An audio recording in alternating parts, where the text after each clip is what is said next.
Salam uşaqlar, bugün sizinlə 11-ci sinif buraxılışa düşə biləcək 10 sual tipinə baxacağıq. Təbii ki, burada 100 sual var. 100 sual hazırlamışam. Yeni gələnlər üçün deyirəm. Sadəcə 10-10 hissələrə ayırıb sualları izah edirəm. PDF Telegram kanalında var. Oradan da əldə edə bilərsiniz və sonunda cavablar da var. Oradan baxıb yoxlaya da bilərsiniz.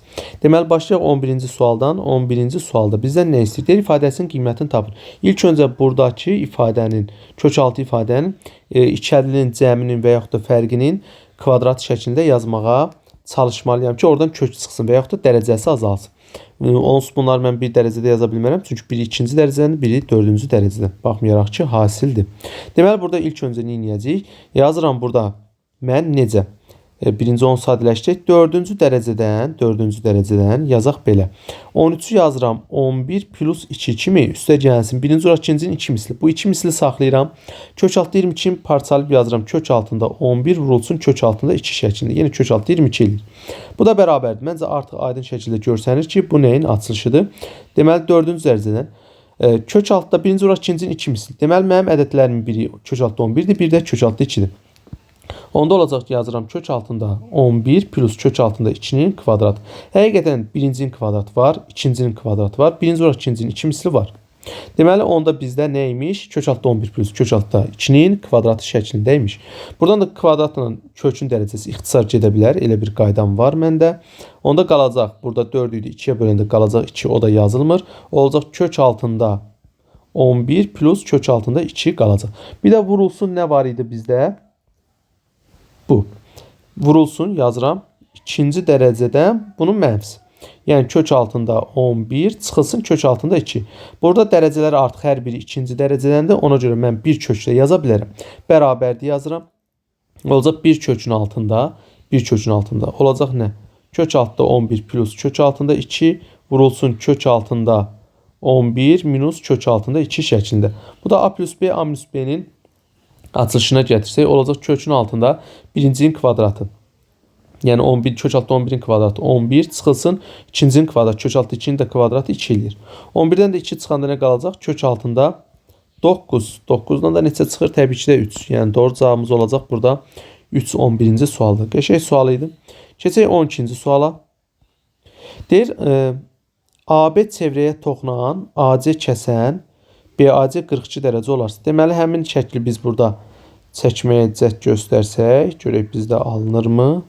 Buradan da belə uzadaq. Deməli, bura A'dır, bura B olacaq. Buradan bir dənə C nöqtəsi götürək, düz xətt çəkək. Buradan da birləşdirsək. Bura olacaq D, bura olacaq C. Deməli, buradan da təbii ki, A-nı da birləşdirməliyik. A-nı da elə birləşdirək. A. İndi bizdən hansı bucağı verib 42 dərəcədir? BAC. Yəni A bucağı neçə dərəcədir? 42. Sonra bizdə verib CBD. CBD.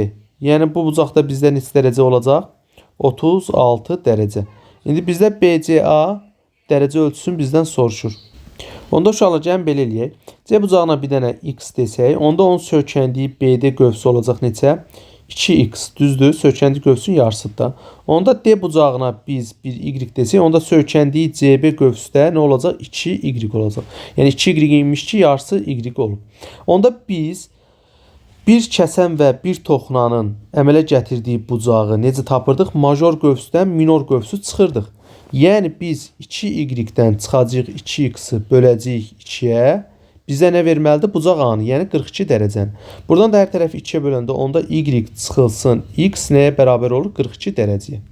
42 dərəcə.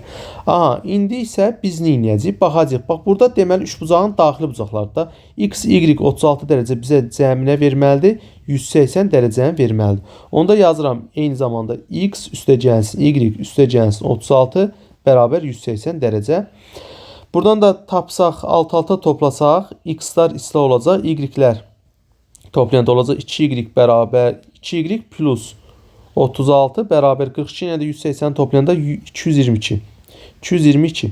Buradan da y tapsaq, 2y bərabər olacaq 222-dən 36 çıxsaq, qalacaq 186. Onda 2-yə bölsək, y bərabər olacaq nəyə? 93-ə. Deməli, y oldu neçə dərəcə? 93 dərəcə. İndi bizdən hansı bucağı soruşurdu? CBCA. BCA bucağını, düzdür? Bu bucaq. Biz D bucağını, yəni y neçə tapdıq? Baxaq, 93. Buradan onda y silib yazıram bura 93. Onda 180-dən də çıxaram 93 ilə 36-nın cəmini. 180 çıxılsın 93 çıxılsın 36. Bu da bərabər olacaq. Təbii ki, x bucağını tapırıq. 180-dən 93 çıxanda qalacaq 51 dərəcə. Yazıram buradan 51 dərəcə. 12-ci sual. Keçək 13-cü suala. 13. Deməli, deyək xətlər perpendikulyar olarsa A-nı tapın. Qəşəng sualdır. Deməli, perpendikulyar olanda bizdə K-lar nə olurdu? K1 vurulsun K2-nin hasili -1-ə bərabər olurdu.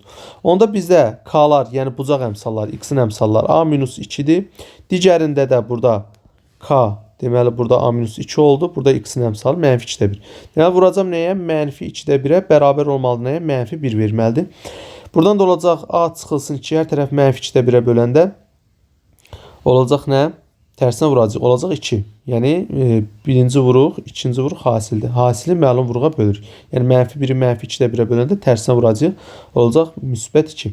Buradan da A-nı tapanda 2-nin sağ tərəfə keçirsə olacaq, toplanılacaq, eləyəcək 4. Yəni, doğru cavab olacaq 13-də Y variantı. Bu arada həm eyni zamanda açıq sual salmışam, həm də qapalı sual salmışam ki, tələbələr hər birini işləyə bilsin. Yəni, sərbəst olsunlar. 14-cü sual deyir, ifadəsinin ən kiçik qiymətini tapın. Deməli, uşaqlar, biz burada neyniyərik?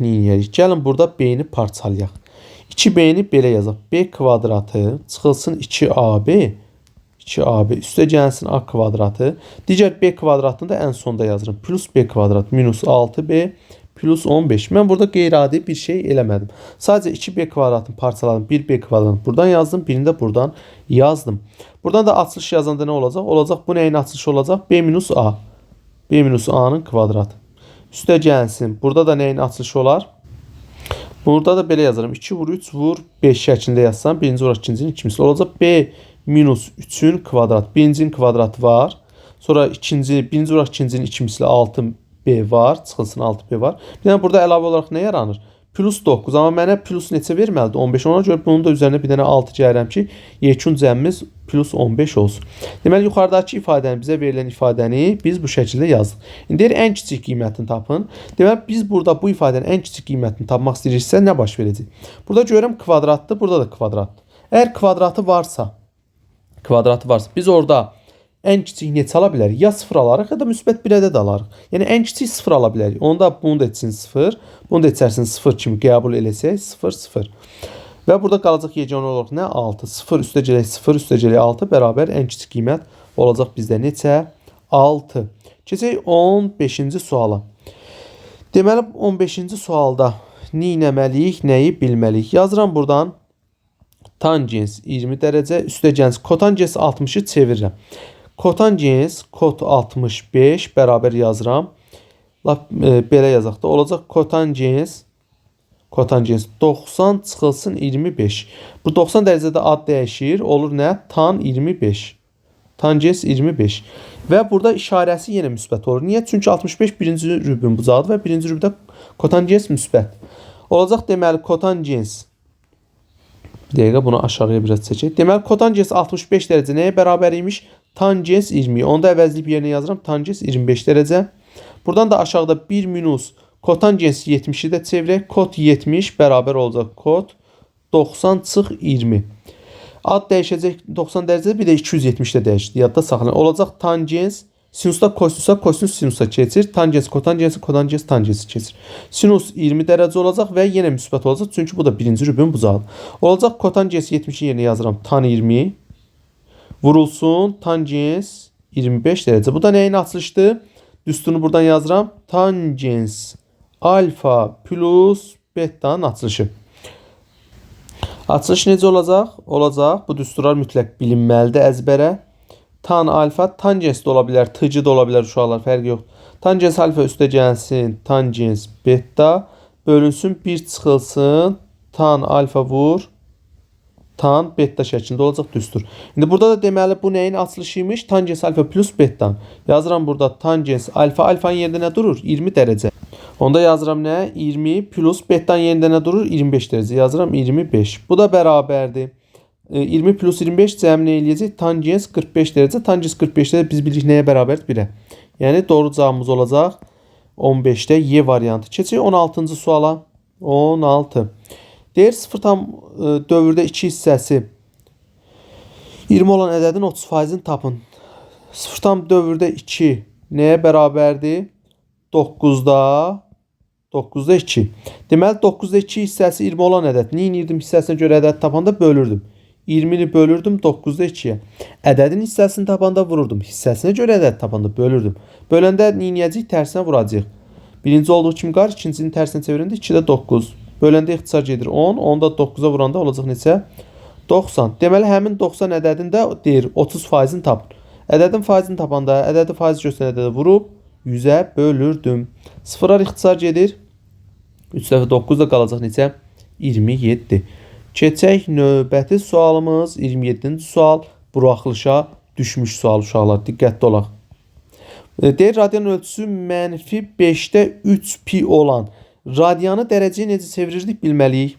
Olacaq 180 bölünsün pi vurulsun alfa və yaxud da a radianı. İndi həmin radianı buradan yazsam olacaq nə? Mənfisini də yazaq. -5'də 3 pi. Bu da bərabər olacaq. Pi'lər ixtisar gedir. Qalacaq mənfi. 180'i də 5'ə böləndə 36. 36'ını da 3'ə vuranda 108 dərəcə. Yəni doğru olacaq A variantı. Uşaqlar və yaxud da belə də yaza bilərsiniz. Harda pi gördüksə yerinə 180 dərəcə yazın. Olacaq 5'də 3 pi. Pi'nin də yerinə 180 yazanda yenə cavabımız çıxır. İxtisar gedir. Qarı 36. 36'yı da mənfi vuranda mənfi 108 dərəcə edir. Belə də yaza bilərsiniz. Keçək 18-ci suala. Deyir taxıl üyüdüldükdə çəkisinin 90% qədər un alınır. Nə qədər taxıl ütmək lazımdır ki 1260 kilogram un alınsın. Deməli 90% qədər un alınırsa, yəni hansı ədədin 90%-i 1260 eləyər. Yəni deməli onda 90% qədər un alınırsa, yəni indi 90%-ə düşəcək nə qədər? 1260. Onda nə qədər ütməliyik? İlkin qiymət neçədir? 100%. Yəni biz 100%-i tapmalıyıq. Buradan da tapsaq çarpaz vuranda olacaq 90x bərabər 100 vurulsun 1260. Hər tərəfdə elə birbaşa 90'a bölək. Məxrəcdə 90 yazaq. 0'ın birini ixtisar aparaq. Burada da 1260 da 9'a böləndə burada 1 qalacaq. Burada da 140 qalır. 140 da ona vuranda 1400. Varmı? 1400. Bəli, doğru cavab olacaq A variantı. Və yaxud da bunu belə də yazmaq olardı. Hansı ədədin 90%-i bölünsün 100 bərabər 1260 eləyir. Çünki 90%-indən un alınır da. Bu tənlikdə də həll etsək yenə 1400 alınacaq cavab. 18'i dedik. 19-cu sual. 19'da deyir silsilədə olarsa A5'i tapın. Biz bilirik ki A4 ilə A6'nın cəmi bizə nə verir? İndekslərini toplayıb 2'yə böləndə A5 verdiyi üçün həmin hədlərin özünü də toplayıb 2'yə böləndə bizə A5'i verməlidir. Onda A4 ilə çarpaz vursam A4 ilə A6'nın cəmini verəcək bizə 2A5 verəcək. Onda əvəzləyib yerinə yazsam bizdə misalda verilib A4 plus A5 plus A6 bərabərdir 27'yə. Buradan da A4 ilə A6'nın yerinə 2A5 əvəzləsəm olacaq 2A5. Bir dənə də A5'im var idi. Üstə gəlsin A5 bərabər 27. Buradan da toplayanda olacaq nə? 3A5 bərabər 27'yə. A5'imiz də bərabər 27'yi 3'ə böləndə düşəcək 9'a. Bizə nəyi soruşur? Hə, elə A5'i soruşurdu. Oldu neçə? 9. Yəni Y variantı oldu 19. 20-ci sual. 20-ci sual. Deyir ifadəsinin qiymətini tapın. Deməli uşaqlar nə edərik burada? Hər biri 7-ci dərəcədəndir köklər. Bir köklə yaza bilərəm. Onun bizə bir xeyri olacaqmı? Olacaq inşallah. Bir köklə yazanda 7-ci dərəcədən olacaq. X-4 üstü 5, X-4 üstü 2. Eyni ifadə olduğu üçün vuranda üstlər toplanılır. X-4 üzərində neçə olacaq? 2, 5 cəmi eləyəcək 7 vurulsun. Burada da üstündə 5'dir. Burada da x üzəri 5'dir. Onda olacaq vuranda üstlər toplanacaq. X-2'nin üstü 7 şəklində. Tək dərəcədən olduğu üçün nədirsə mənfi də olsa, müsbət də olsa olduğu kimi çıxardacağıq. Olacaq X-4 vurulsun X. Yəni burada ixtisar gedir də kökün dərəcələrinə. İfadənin dərəcələri X-2. Buradan da hasil olacaq nə? X kvadratı çıxılsın 2x. 4'ü vuranda olacaq 4x. Üstə gəlsin 8. Bu da bərabərdir. Bərabərdir. X kvadratı çıxılsın 6x plus 8 edir. Bu da bərabər. İndi bizə x kvadrat çıxılsın 6x ilə hazırca verilib. Nəyə bərabərdir? 1'ə. Onda bunu əvəzləyib yerinə 1 yazırım. Olacaq 1 plus 8 bərabər 9'a Yəni yekun cavabımız olacaq burada 9. Bu da belə 20-ci sualın həlli idi. İnşallah növbəti həllərdə, növbəti günlərdə paylaşacağım sizinlə. Telegram kanalından PDF-də əldə edib cavabları yoxlayıb izahına baxa bilərsiniz. Sağ olun, özünüzə yaxşı baxın.